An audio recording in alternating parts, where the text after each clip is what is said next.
Our last episode was called Wanting to Hear.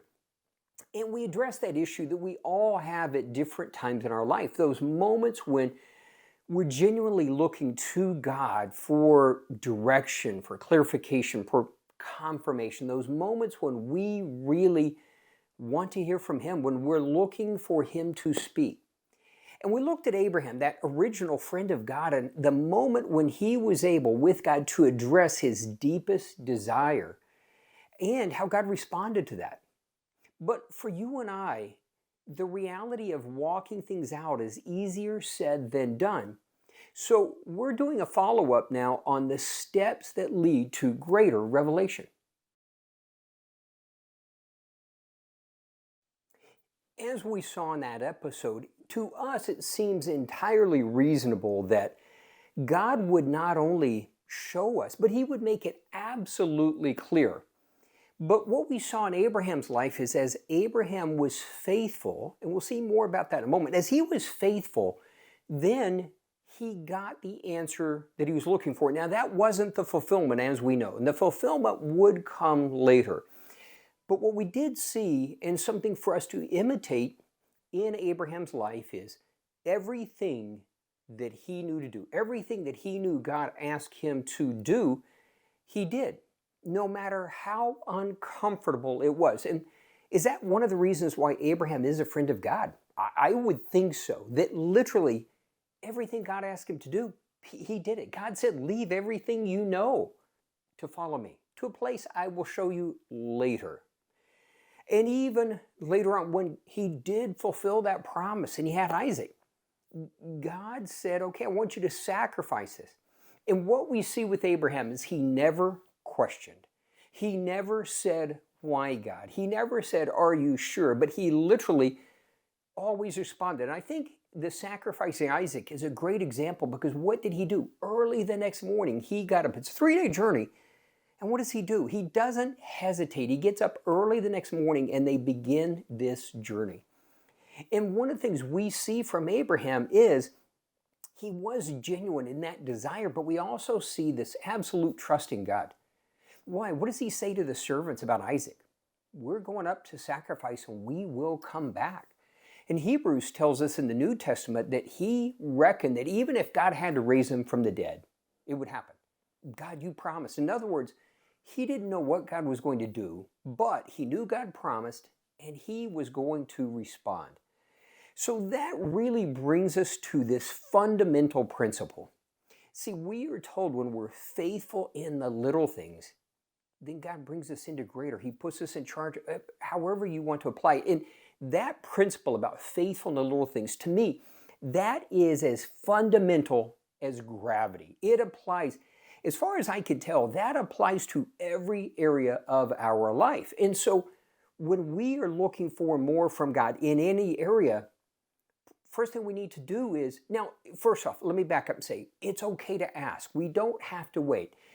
We're told to ask and keep asking. So when we're looking for confirmation, we're looking direction, clarification, ask, keep asking, but don't let the asking, don't let that continual knocking prevent us from doing what we already know to do, to be faithful in what we know to do. See, when Abraham, again, when he said to God, well, yeah, your blessings are great, but he had been faithful. No hesitation in everything that God asked him to do. Now, that didn't make him perfect, as we know. He made his mistakes, but he was quick to respond. Now, let me also say, let's be very, very careful that we don't, as I've done before, we don't grasp at straws. Is this the thing God wants me to be faithful with? Don't grasp at straws with the idea that that will cause God to respond favorably. First off, God isn't manipulated. And when He looks for us to be faithful, why? Because it's building us up, it's growing us, it's maturing us. Those delays are for our benefit. But we do have to be faithful. And what are those things, no matter how small, that God has called us to do? Those things that, and if it's just an inkling that I think take that first tiny step. Let's prove faithful. Everything you want is found two ways. One, It's all in the person of Jesus Christ. Everything we want, need, and desire is found right there. Trust me, there's nothing you can respond. You can message me and say what doesn't matter what it is. The answer is found in Jesus Christ. Now, how do we live it out and walk it out? It's faithfulness. And so what happens? We struggle. But again, going back, and I think Abraham's that perfect example with Isaac. He didn't. Now, I'm sure emotionally inside he's torn, but what did he do? No matter how hard it was, how painful it was, how it made no sense, what did he do? He responded quickly to what he knew God called him to do. So how do we get greater revelation? We walk out the steps that we know God has put in front of us. And I say steps, I'm exaggerating. Generally, we walk out the step God has put in front of us. And when we're faithful with that, he shows us the next and next. And there does come the moment, like with Abraham, when we get more revelation, we get the desire of our heart fulfilled. But what's our part to play in it is to be faithful. We can't make it happen. We know that never works out well. Anything we can create in our strength, anything we can create separate from him, helping him out, it never has lasting value. We desperately need those things that he wants to give us.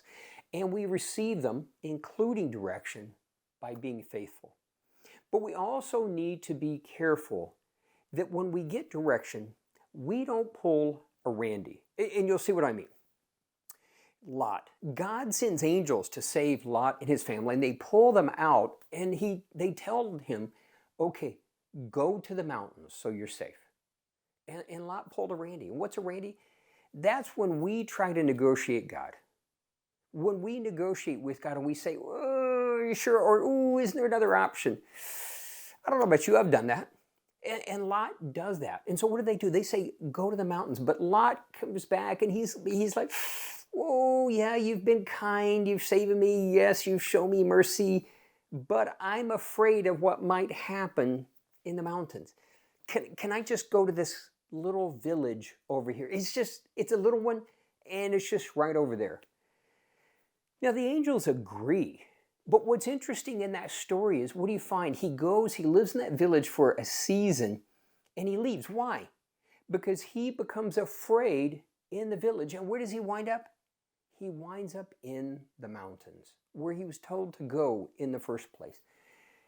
You know, when we try to modify, when we try to negotiate with God with those things, those steps he's showing us, all it does is delay us receiving his blessings, all that he has for us. Whatever it is we want, we need, we desire, it's found on the other side of our faithfulness. Why? God is more concerned about developing you and I. He's more concerned about our maturity. He wants to give us good things, and we receive those. We receive those including direction, confirmation, assurance. We receive those as we walk out the steps of faithfulness. So wherever we are in life, everything we want, need, and desire is found in Jesus. And the physical manifestation of that, whatever that may be, it flows out of us being in his presence. But it also requires us in the natural to prove ourselves faithful, to walk out the steps, whatever they may be, that he puts in front of us. Those things that we know, no matter how small they are, that God is requiring, asking us to do. Even if it doesn't make sense, even if it makes us a little bit uncomfortable. And again, not grasping at straws, trying to make something happen. If you don't know what that next little step is, then what do? What's the last thing? Continue to be faithful in the last thing God had you do. Continue to be faithful in that until he shows you the next thing. What's the step to greater revelation? What's the steps to receiving more of him, from him, etc.? It's all as we respond in faithfulness.